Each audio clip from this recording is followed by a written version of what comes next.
Hola, amics. Què tal? Molt bon Sant Jordi. Doncs us vinc a parlar de la meva novel·la Apágame, publicada per l'editorial Planeta. La podeu trobar en e-book en el segell Zafiro i en paper en Universo. És una novel·la romàntica, eròtica, divertida, però també amb un punt dramàtic, i tracta bàsicament sobre dos protagonistes femenines oposades totalment.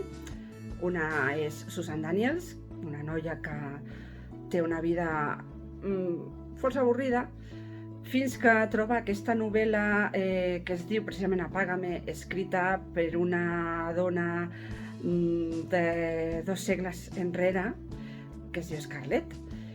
I Scarlett és tot el contrari que Susan. És una dona empoderada, valenta, agosarada, sense pèls a la llengua. Totes dues passaran per uns grans romanços, unes històries d'amor precioses, i totes dues estaran sempre unides per aquesta novel·la, Apágame.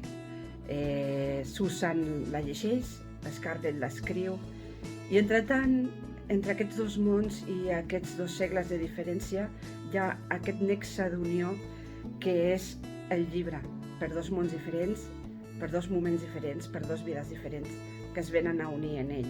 Però també hi ha aspectes màgics que no puc desvetllar. Tot parteix a partir d'una troballa. Hi ha amistat, hi ha una forma de prendre's la vida divertida, i sobretot això, hi ha molt d'amor. Espero que la llegiu i que us agradi moltíssim i que gaudiu tant amb ella com jo a l'hora d'escriure, perquè us ho dic, quan trobem una història dintre d'una història és tan divertit per l'autor com per el lector. Així que molt bon Sant Jordi, passeu-vos-ho molt bé, cuideu-vos molt i fins la propera. Mua.